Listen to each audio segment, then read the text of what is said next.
Nous allons maintenant accueillir sur ce plateau Nicolas Claes. Vous le connaissez déjà, c'est notre spécialiste épargne et placement. Bonjour Nicolas, avec toi on va parler des réductions fiscales dont on pourrait bénéficier grâce à nos placements. Bonjour, bonjour. Bon alors, tout le monde le sait, hein. Cette année aussi, on devra remplir sa déclaration fiscale.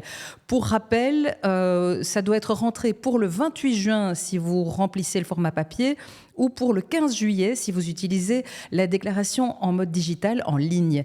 Alors, personne n'aime payer ses impôts. Je crois qu'il n'y a personne qui le fait en se disant « Oh, mais ça, c'est vraiment la super activité du jour ».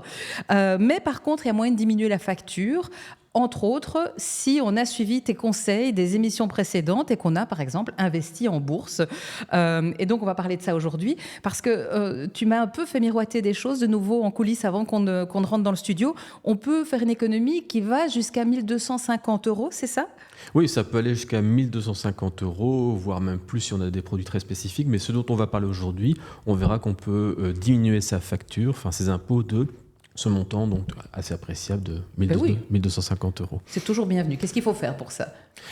Ça dépend de ce dans quoi on a investi évidemment. Donc c'est ce qu'on va voir à travers les différentes questions. Donc si on investit en épargne pension par exemple, ou si on a des actions, si on a un compte épargne aussi, on va voir s'il faut déclarer ou pas ses intérêts. Donc on va aborder tout ça. On va aborder ça. On va commencer avec le premier sujet que tu as déjà donné, suggéré. Ma banque, effectivement, me dit toujours, puisque j'ai une épargne pension, il me dit chaque année que j'ai droit à un avantage fiscal. Qu'est-ce que je dois faire pour y avoir droit ? Pour en bénéficier surtout. Oui, tout à fait. Alors l'épargne pension, il faut savoir que c'est un des cadeaux fiscaux qui est le plus populaire en Belgique, puisqu'il y a plusieurs millions de personnes en Belgique qui ont une épargne pension ou qui se constituent une épargne pension. Alors pour ceux qui ne connaissent pas ce que c'est une épargne pension, eh bien alors il y a soit un fonds d'épargne pension qu'on achète et qui investit en bourse, donc là il y a du risque, ou alors il y a la version pas risquée où le capital est garanti, qui est l'assurance épargne pension. Et chaque année, on peut placer un certain montant qui est plafonné dans cette épargne pension. Donc, l'année dernière, c'était par exemple 980 € au maximum. On peut mettre moins évidemment, mais on pouvait mettre jusqu'à 980 €, voire même un peu plus, ça j'y reviendrai. Et sur ces 990 €, c'est pas 980, c'est 990 €. Petite nuance. Oui. Et donc sur ces 990 €, on peut récupérer 30% du montant investi. Donc celui qui a placé le maximum de 990 €, il a pu récupérer il pourra récupérer 297 € d'impôts. D'accord. Alors il y a possibilité depuis quelques années de verser un peu plus. On peut verser jusqu'à 1 270 €. Et dans ce cas-là, la réduction est ramenée à 25%. Et ça donne donc un avantage fiscal de 317,50 € pour être tout à fait précis. En principe, il n'y a rien à faire parce que le fisc connaît déjà ses montants. Ta banque lui a communiqué l'information, il a inscrit ça donc dans son logiciel et donc tu ne dois plus déclarer, ce montant. Quand même vérifier, et ça c'est au code 1361 de ta déclaration fiscale. 1361, donc il faut aller vérifier. Ou 2361, c'est en vis-à-vis. D'accord. Si on est deux par exemple, Oui. donc il y a un code pour chacun. Et il faut bien vérifier que le bon montant a été indiqué et il n'y a plus rien d'autre à faire. Oui, donc les trucs automatiques c'est bien, mais il faut quand même toujours bien relire. Toujours vérifier, toujours oui, vérifier, parce que, il peut y avoir des erreurs. Tout à fait, donc les déclarations fiscales sont de plus en plus pré-remplies. Et de ce fait-là, on pourrait avoir tendance à penser « ça va, le travail est fait ». Non, il faut quand même vérifier parce qu'on a la responsabilité. Alors, ça peut être à son désavantage, auquel cas on paie trop d'impôts, mais ça peut être aussi à ton avantage, auquel cas le fisc peut se retourner contre toi après en disant « Ah, mais vous n'avez pas vérifié l'exactitude des montants renseignés, et donc il y a une pénalité fiscale. » Donc il faut être très prudent par rapport à ça. Donc il faut, même si c'est automatisé, de plus en plus automatisé, il faut pas s'y fier, il faut quand même bien vérifier, bien relire et contrôler les montants. Et bien garder ces documents, tout à fait. Alors il y a un deuxième volet aussi, donc c'est la réduction d'impôt de 30% pour l'assurance vie individuelle, donc qui permet d'investir. Alors là, ça dépend des revenus, mais ça permet d'investir jusqu'à 2 350 € par an. Alors c'est un avantage qui rentre en concurrence avec certains emprunts hypothécaires qu'on a pu avoir dans le passé et qui sont encore en cours aujourd'hui. Donc tout dépend vraiment d'une personne à l'autre, mais il faut savoir que dans le meilleur des cas, pour les plus chanceux, ils peuvent y investir jusqu'à 2 350 € par an et bénéficier d'une réduction d'impôt de 30% aussi. Et là, on arrive à un montant qu'on peut déduire de 705 €. Donc ça, c'est pas mal aussi. Et qui peut s'ajouter à la somme précédente. Et qui peut s'ajouter à la somme précédente. Donc l'épargne pension, et là, mon message, c'est pour tous ceux qui commencent à investir, d'abord envisager les formules d'épargne pension, d'assurance vie, parce qu'il y a cet avantage fiscal. La seule contrepartie, c'est que l'argent est bloqué jusqu'à 60 ans. Oui. On peut retirer avant, mais alors il y a une lourde pénalité fiscale. Oui, bien sûr. Ok, alors ça c'est le premier aspect. Imaginons que j'ai perçu des dividendes l'année dernière. Là aussi, j'ai droit à un avantage fiscal ? Alors oui, depuis quelques années. Alors d'abord un petit rappel, le dividende, qu'est-ce que c'est ? C'est la partie du bénéfice d'une entreprise qu'elle verse à ses actionnaires, donc sous forme liquide généralement. En Belgique, les dividendes sont taxés à 30%. Donc si l'entreprise te paie un dividende de 100 €, en réalité, tu recevras 70 € en net. La taxe, donc, qu'on appelle le précompte mobilier belge, il est retenu d'office à la source, donc tu ne dois plus t'en occuper, tu ne dois plus rien déclarer. Mais comme je disais, il y a possibilité maintenant de le récupérer via sa déclaration fiscale. Et on peut le faire jusqu'à, pour les 800 premiers euros de dividendes qu'on touche. Donc pour beaucoup de gens, c'est déjà une belle somme. Il n'y a peut-être même pas cette somme-là. Mais pour ceux qui investissent en actions, c'est bon à prendre. Donc 800 € de dividendes pour lesquels donc, on peut récupérer le précompte de 30%. Donc ça fait un avantage fiscal de 240 € au maximum qu'on peut avoir grâce à ces investissements. Alors, ce n'est pas tous les dividendes qui sont éligibles. On parle bien des dividendes d'actions, actions individuelles, donc des actions comme Solvay, comme Ahold Delhaize, enfin toutes les entreprises comme ça, ou de coopératives comme Serra, comme Crélan, comme Alterfin, ceux-là sont éligibles. Par contre, les dividendes que tu reçois de tes fonds de placement ou des ETF dans lesquels tu investis en bourse, là, ils ne sont pas éligibles. Les intérêts de ton compte à terme, de ton bon de caisse, ou bien les intérêts, d'une obligation, ils n'entrent pas en compte non plus pour la déduction fiscale. Alors, il y a un petit travail à faire quand même, c'est assez fastidieux, évidemment, sinon ce serait trop facile. Mais oui, j'allais dire, et donc, ce ne serait pas la Belgique non plus. Oui, c'est ça, donc ça demande un peu de temps, mais bon, voilà, tout dépend du temps qu'on va consacrer pour récupérer ces 240 €. Première chose, c'est rassembler tous les bordereaux, tous les extraits de compte qu'on a reçus l'année précédente et qui mentionnent ces dividendes. Ça, c'est la preuve qu'on a bien reçu ces dividendes. Ensuite, sur ces bordereaux, il faut retrouver deux montants. C'est le montant de précompte belge qu'on a payé, parce que c'est ce montant-là qu'il faudra déclarer, et aussi le dividende brut auquel il correspond, parce que pour rappel, on peut aller jusqu'à 800 € de dividendes. Donc il faut additionner les montants de précompte qu'on veut récupérer, tout en veillant à ne pas dépasser ce montant de 800 € de dividendes. Donc il y a une petite gymnastique mentale à faire, il faut le faire sur papier, c'est plus facile. Et une fois qu'on a ces deux montants, voilà, on les déclare au code 1400, le précompte, on déclare le précompte qu'on veut récupérer au code 1437 ou 2437 de la déclaration fiscale. D'accord. Alors, il y a parfois des actions étrangères qu'on a, une action française par exemple, une action hollandaise.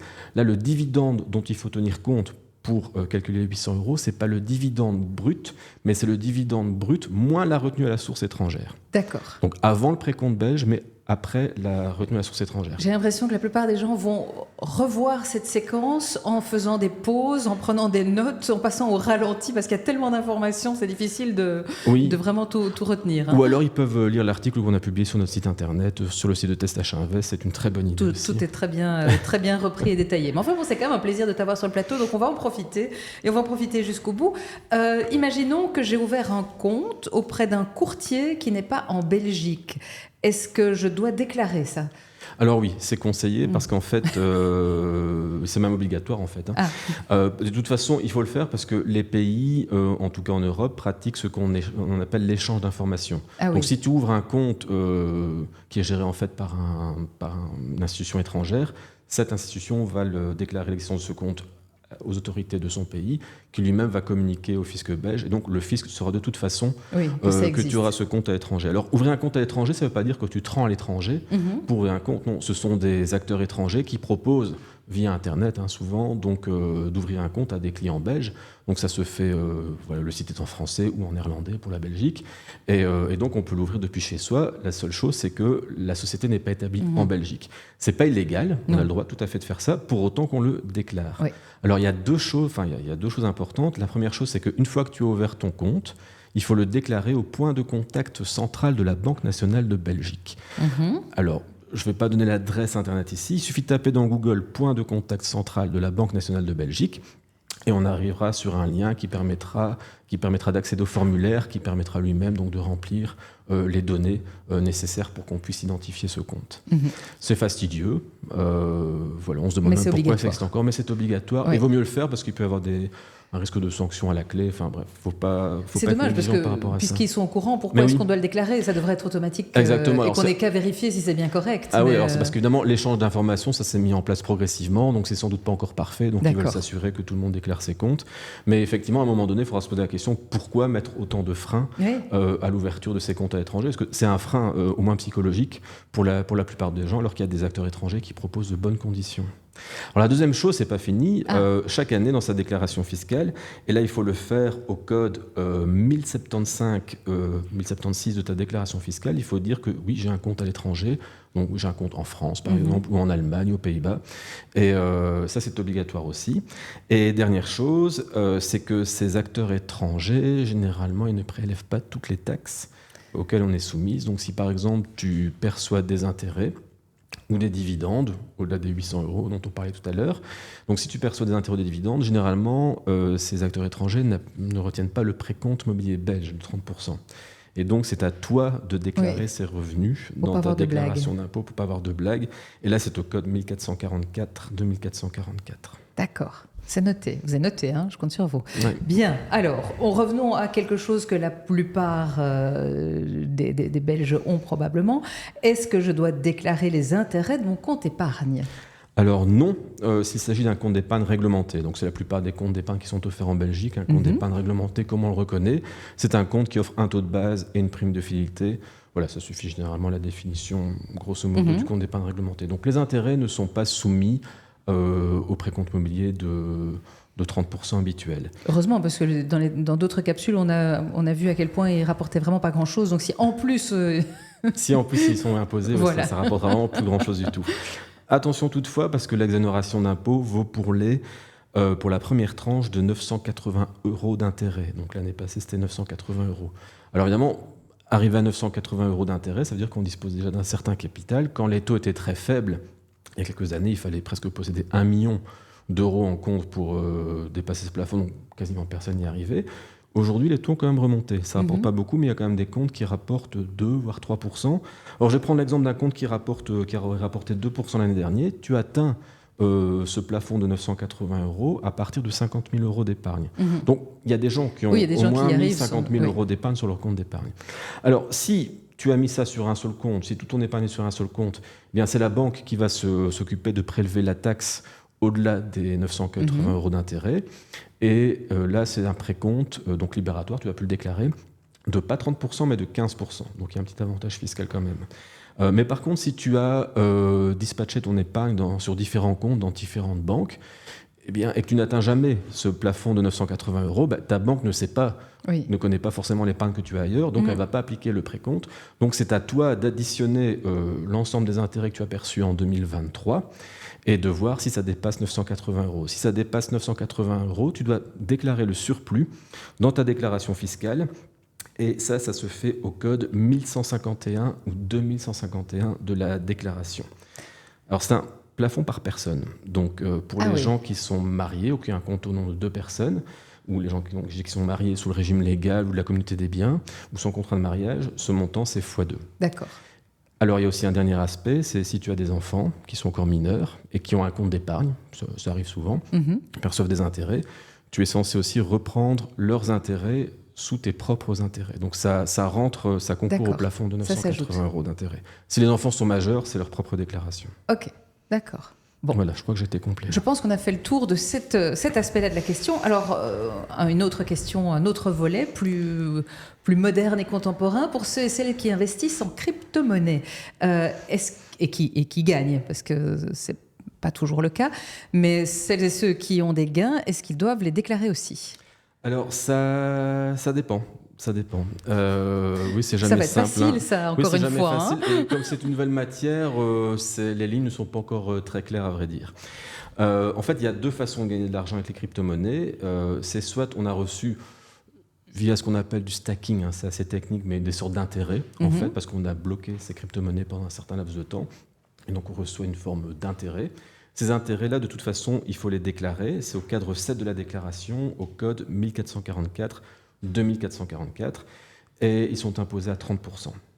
Et puis, mais ça c'est la partie la plus simple, on va dire, mais bon, il faut garder ses preuves, bien garder ses preuves sur le côté.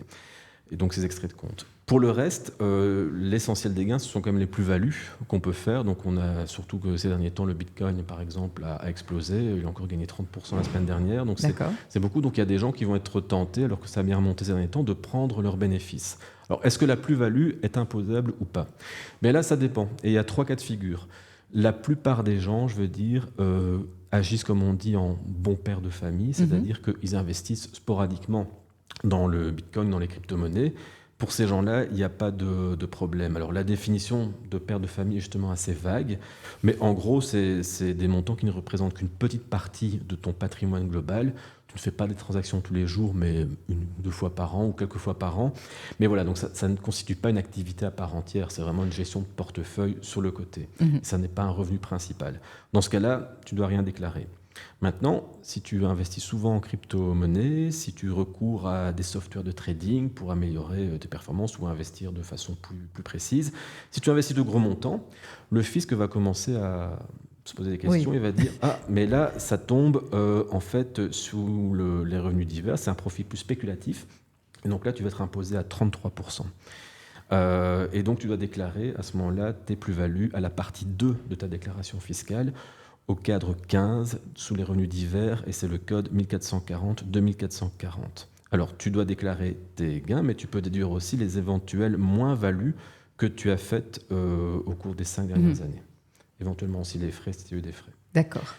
Et enfin, il y a le volet encore plus spécifique, si on te considère comme un investisseur professionnel. Là, tu fais vraiment des transactions très fréquentes, tu fais du minage, tu recours à des emprunts, même tu utilises des moyens professionnels pour investir dans le Bitcoin ou dans les crypto-monnaies. Alors tu seras soumis, les gains seront soumis à l'impôt progressif sur le revenu. Et là, ça peut atteindre 50%, plus les centimes additionnels, plus les cotisations sociales. Donc un dernier conseil par rapport à ceux qui investissent en crypto-monnaie, pour éviter 2 choses. La première, c'est que le fisc reconsidère ton statut, qu'il ne faudrait pas que tu sois bon père ou bonne mère de famille, mais et qui considère que tu es un investisseur actif, donc imposable. Garde bien tes bordereaux auprès de toi, comme ça tu peux prouver que ce que ça représente vraiment comme activité. Et deuxième chose, c'est par rapport à ta banque aussi. On sait qu'il y a parfois des difficultés à rapatrier l'argent qu'ils ont gagné grâce aux crypto-monnaies dans leur propre banque, parce que la banque met en avant des raisons de blanchiment, où elle se méfie un peu de la provenance des fonds. Elle ne comprend pas pourquoi tout à coup on ramène beaucoup d'argent. Donc il faut bien garder les preuves pour prouver que non, ce n'est pas du blanchiment, que c'est simplement un investissement en crypto-monnaie. Et de manière, peu importe ce qu'on fait, tout ce qu'on déclare, tout ce qui rentre, tout ce qui sort, on a intérêt à garder des preuves, on a intérêt à garder des preuves en plus papier qui vont pas disparaître. Oui, évidemment, oui. Je pense aux imprimantes thermiques où tout à coup les preuves qu'on avait gardées n'existent plus. Non, mais voilà, gardez bien tout, scannez bien tout. Et le fisc peut aussi réclamer ces documents pour toutes les déductions qu'on demande. Le fisc peut demander les preuves et donc il faut pouvoir le fournir quand il le demande. Oui, donc il faut bien garder tout ça bien rangé. Ça demande pas mal d'organisation. Si jamais vous avez encore des questions, si jamais il y a des choses qui n'étaient pas claires, une fois que vous avez fait le tour de tout ce qui était abordé dans le dossier spécial déclaration fiscale sur le site de Testachat, il y a un numéro de téléphone. Oui. C'est ta ligne directe ? C'est pas ma ligne directe, non.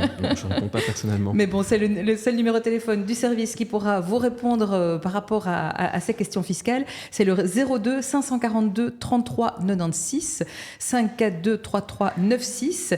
Et puis Testachat, qui n'est pas à court de bonnes idées pour nous aider toutes et tous, Testachat a développé un logiciel qui peut vous aider à remplir votre déclaration fiscale et vous pouvez commander ce logiciel via le site testachat.be/multitax. Et multitax, ça s'écrit MULTITAX, donc pas de E à la fin, multitax. Comme ça, avec un X derrière.